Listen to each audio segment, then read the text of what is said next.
It was a spring day in ancient Greece when Socrates finally, for the first time, accepted someone's opinion as true.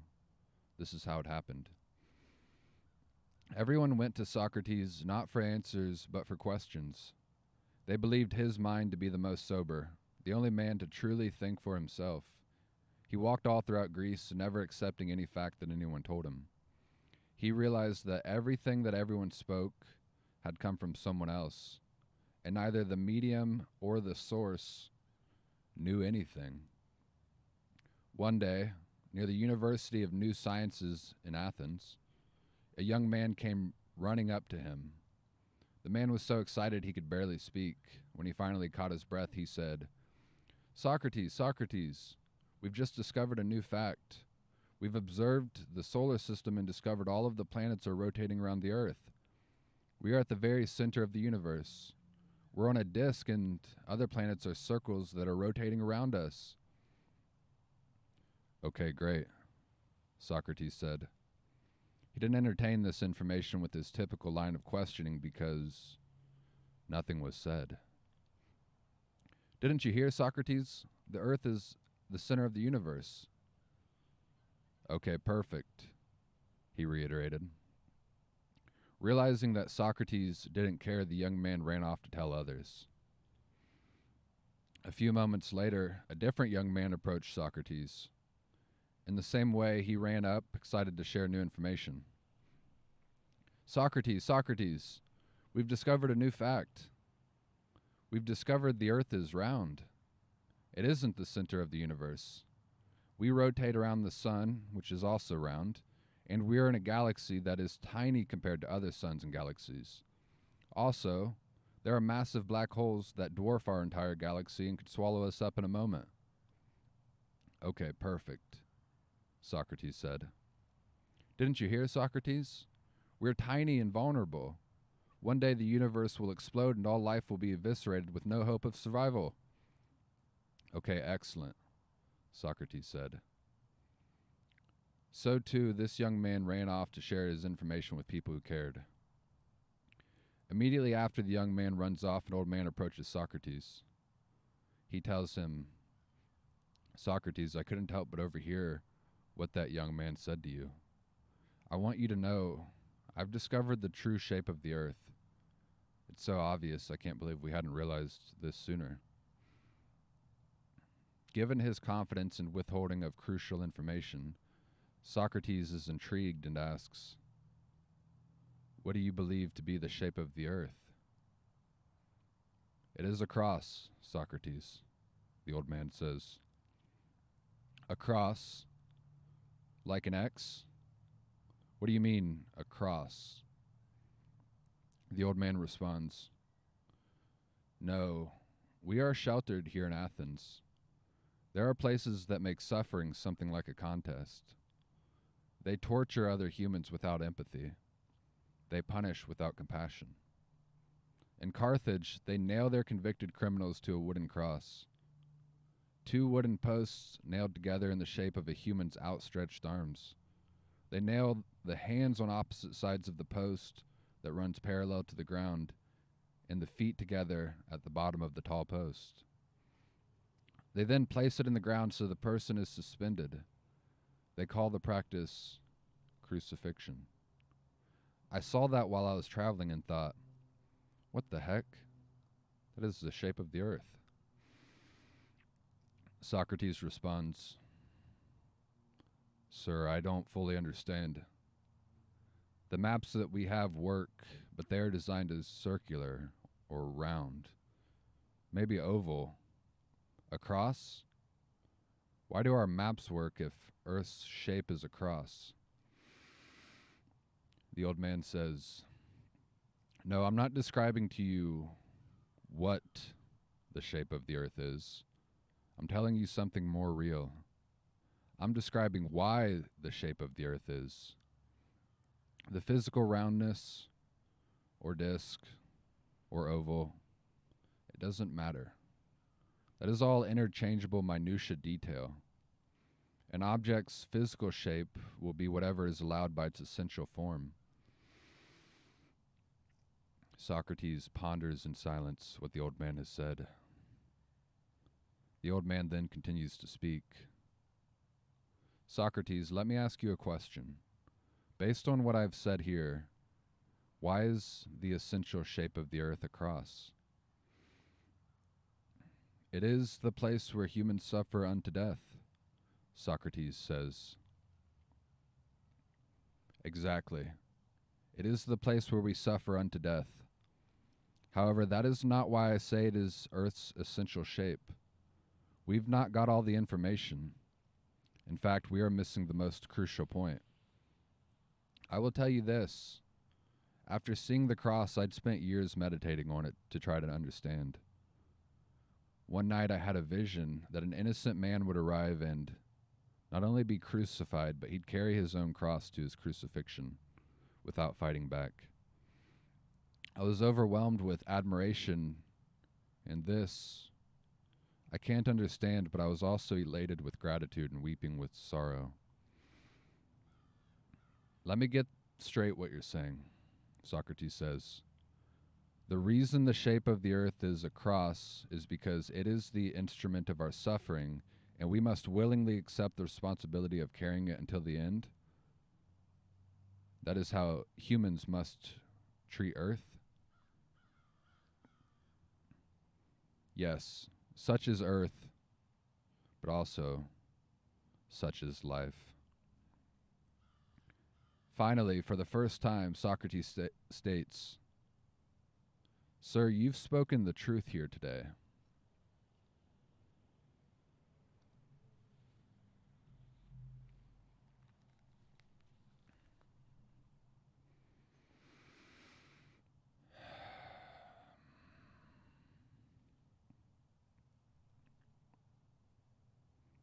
Then before they parted ways, Socrates said to the old man, Sir, you are truly based. And the old man said back to Socrates, No, it is you, Socrates, who is truly based.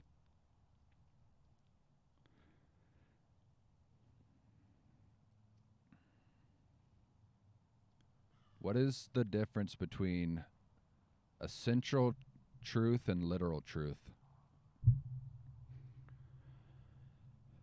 As I've been looking back to the story of Constantine, obviously what I've just spoken here was a fictional story that I made up, but sometimes fictional stories are more true than real stories, and I've thought about that often as I've been looking back over history.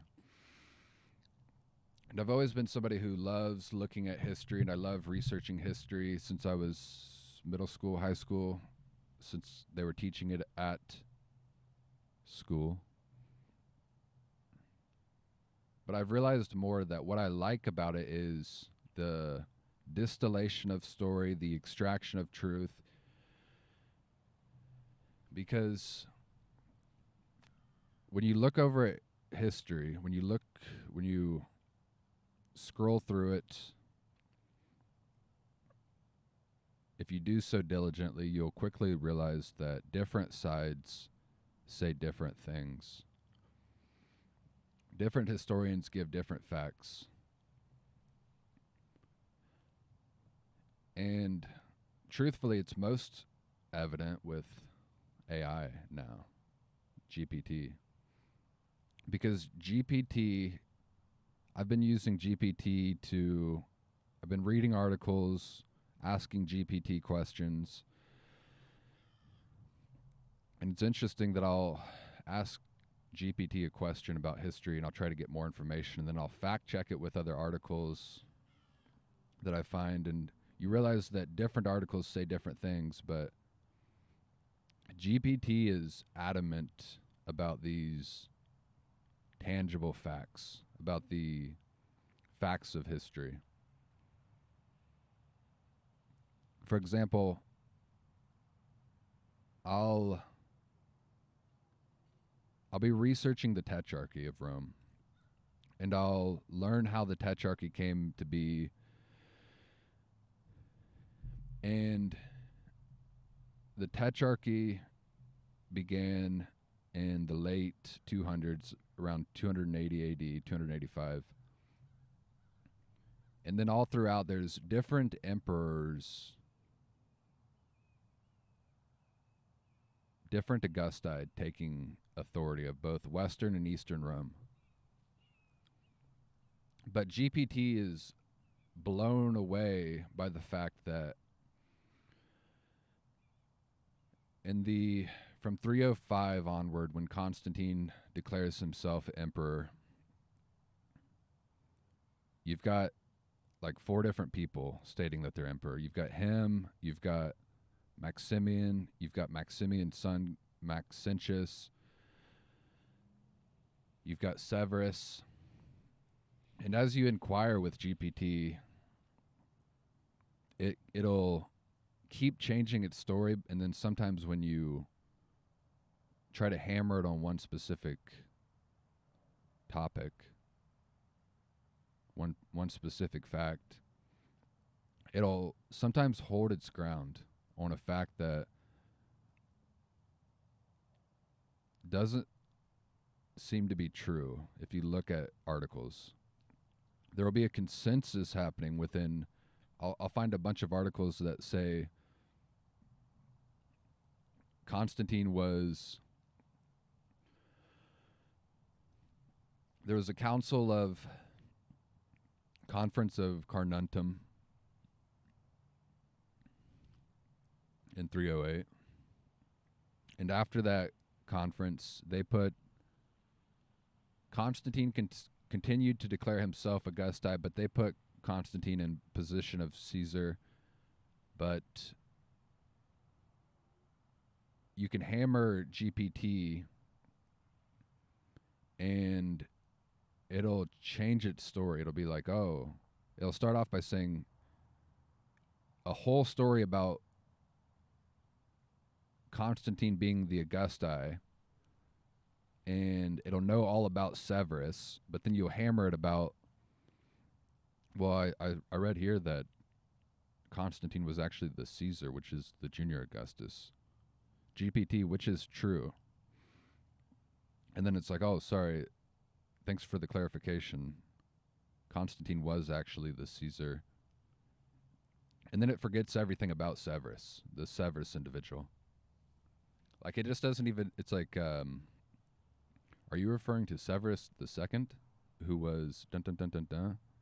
Well, he was killed by Maxentius in this battle before the conference started. But earlier it said that Severus was at the conference. So as we go into this age of AI and thinking of AI as spitting out facts, in the times when AI is adamant, as in in this time period when I'm asking questions of which GPT is adamant about, but wrong, it seems like there will come a time when AI won't be flexible, and whatever AI tells humanity will be, a lot of people will take that as truth. So, the factual points, the literal truths of history don't so much matter, but what matters are the essential truths, which is the same truth that you find in myth, stories, symbols. Which is why I make up this story of Socrates having a conversation about the shape of the earth, because there are quite a bit of people that think the earth is a disc. And there's also quite a bit of people who look at people who think the earth is a disc, and they're like, oh, you are tinfoil hat, what are you even talking about? Like, they get mad. They're angry about it. So it doesn't matter which side that you're on, just the fact that you're clinging so much onto these literal truths, I feel as though the gripping onto the literal truths is missing the point. So in this story that I've told, there's a point where this old man asks Socrates, why is the shape of, or rather, Socrates asks the old man, why do our maps all portray the earth as this shape, but you're saying that it's this other shape, which is a cross?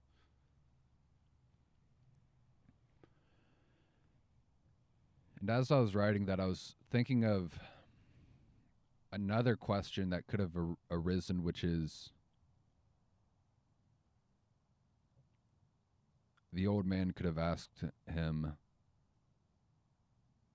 why do we have maps?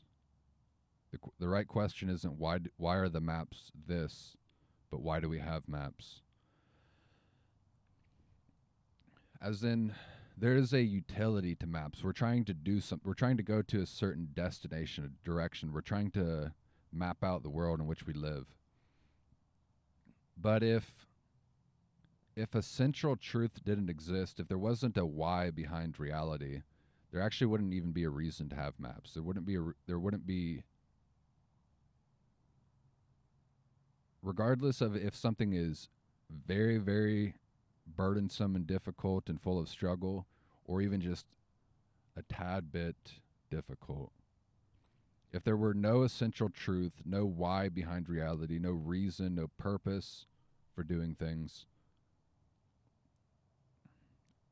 we wouldn't do them. Again, regardless of the level of difficulty. So we wouldn't have maps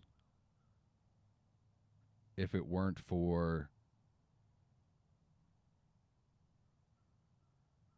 essential truth, which is,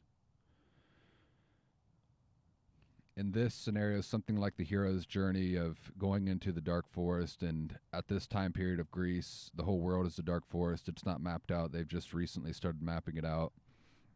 So they're trying to illuminate these parts of the world that they don't know. They're trying to understand what it is that is not currently understood, trying to shine a light in the darkness.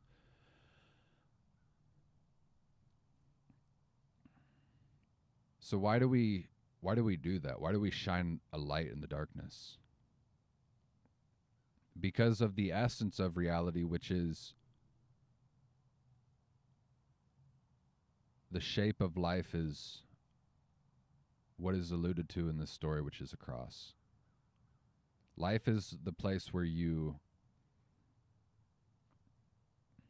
suffer, where you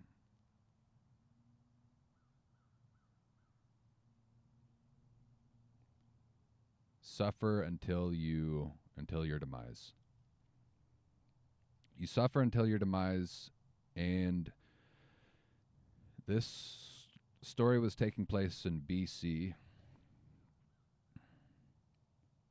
So you've got the literal thing that is happening of the cross, which is organization, structures, principalities, Carthage, Babylon, Rome, all using the cross as a punishment for people that they see as criminals.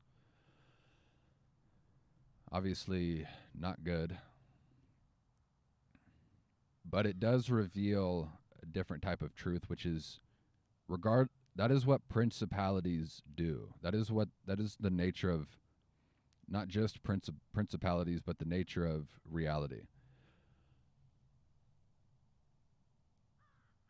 So that's what happens. And then you take it a step further and you're like, well, what should I do with that which happens? What should I do with life?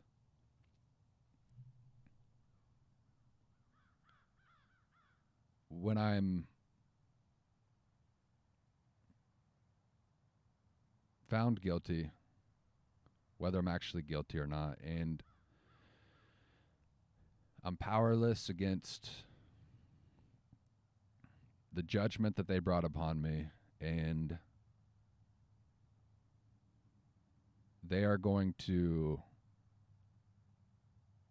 crucify me anyway. What should you do? Well, what you should do is what's revealed, which is carry your cross. Turn the other cheek. If a soldier is going to make you carry tyrannize you and make you carry his pack for a mile, be bold. All right, I'm going to carry your pack 2 miles. Just take the pack, and you want me to carry it 1 mile, I'm going to carry your pack 2 miles. You guys want to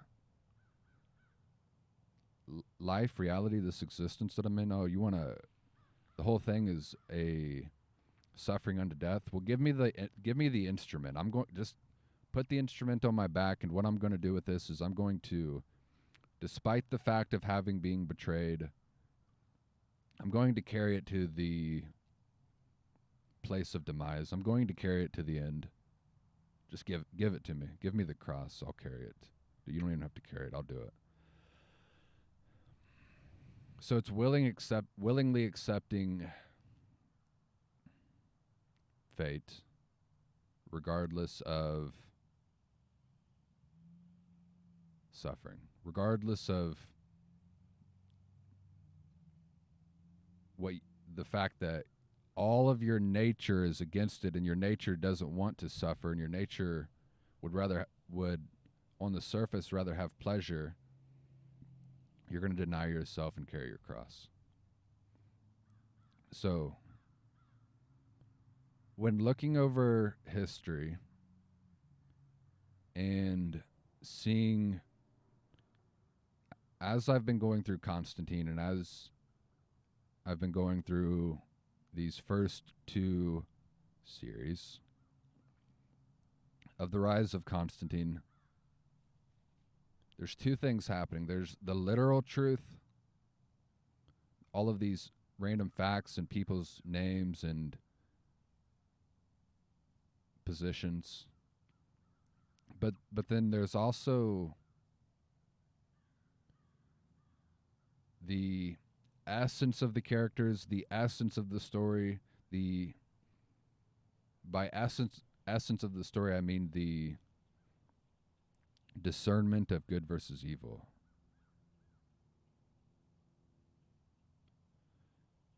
And Constantine is a surface level political power struggle story. He's trying to get power, and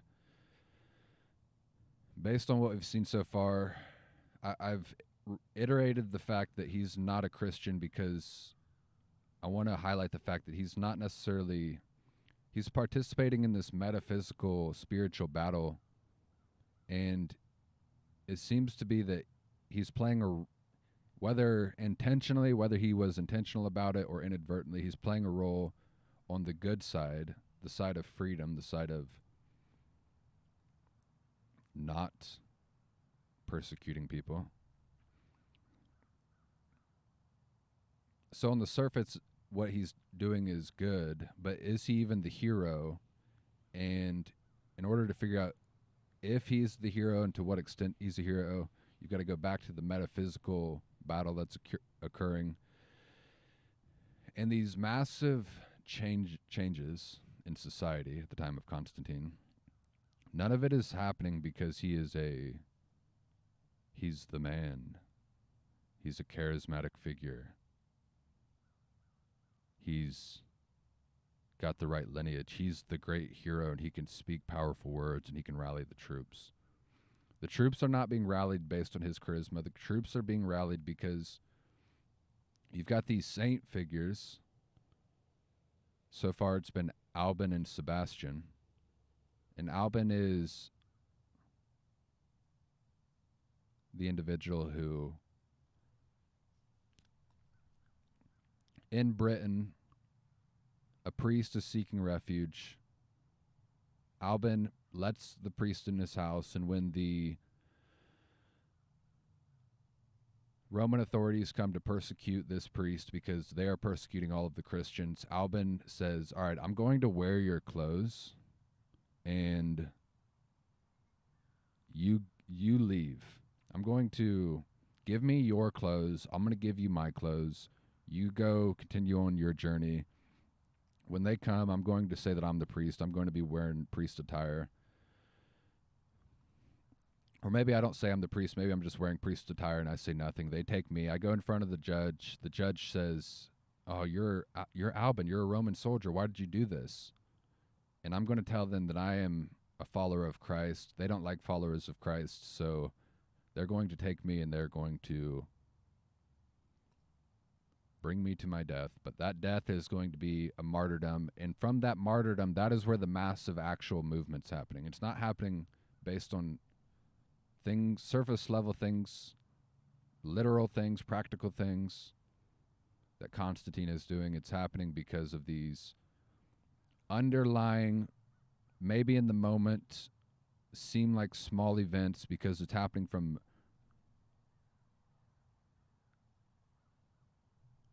meek people, small people that are not known in society. And it's the same with Sebastian. He's in the East, and Galerius is persecuting Christians, and Sebastian is, and a family comes to the jail, and they try to tell their son, hey, renounce your Christianity so that Galerius will set you free. Sebastian has a conversation with these parents, and that same day they convert to Christianity. Galerius finds out what Sebastian is up to and that he's a Christian, and Galerius is like, all right, you're going to be the target of my archers from now on. So now my archers are going to tie you to a post, and they're just going to shoot arrows at you. Another martyrdom. He survived that, then went back. He survived that assassination attempt. And then after he's healed back to stamina, he goes back and he confronts Galerius. And through that event, many people convert to his same belief. Many people begin supporting Christians not be persecuted any longer. Massive movement.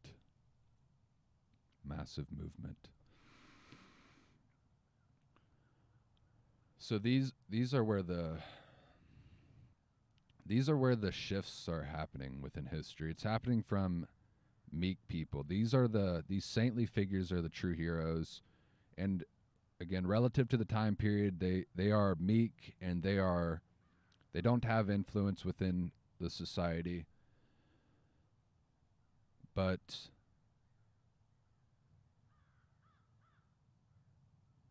they pivot the whole direction of both the Western and Eastern world. They're fighting a spiritual battle. The spiritual battle is where the massive historical pivots actually happen. Not when you're a leader of the legions with hundreds of thousands of troops and you're rising to power. That is good, and that does play a role, and you've got a crucial role as well. But to an extent, you are a faceless individual. Anybody could go into that position. The actual difficulty, the actual sacrifice is happening in those who are on the spiritual battleground, standing up for their beliefs, and putting literally and essentially putting their whole life behind what it is that they believe. And in that sacrifice, there becomes a martyrdom, and in that martyrdom, it makes life better for everyone. So it's a paradox, because if people r- willingly carry their cross. That seems like the point that I'm making in that story of Socrates. It seems like a doom type of attitude. But the strange thing about it is it's a paradox. And if an individual carries his cross, denies himself and carries his cross, he sees life in that way. He transcends his suffering. He transcends his own suffering. His life becomes for a greater purpose. And it is the way. And that is the paradox, that it seems like the path of most suffering, but it is the relinquishment of suffering. To see the world in that way and then to accept it and willingly carry your struggle, willingly carry your burden.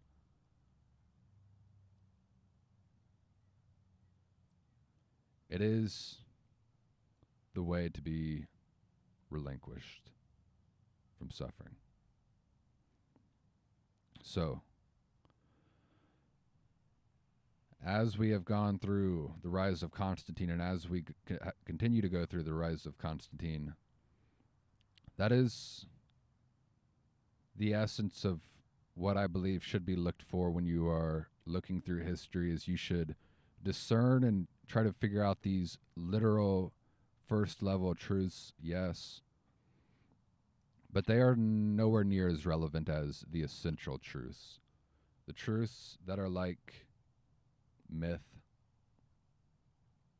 that exist everywhere, the discernment of who is actually the true hero, the discernment of how we can integrate story and use it as gold that is value in our own lives. And in that same way, we must look at history and the nature of reality and these literal practical truths. They are slightly relevant, yes, but what matters more than these literal truths are the ones that are essential. The things that have utility. And when you look over history, you can extract the gold and figure out how you can integrate it into your own life and be a better person.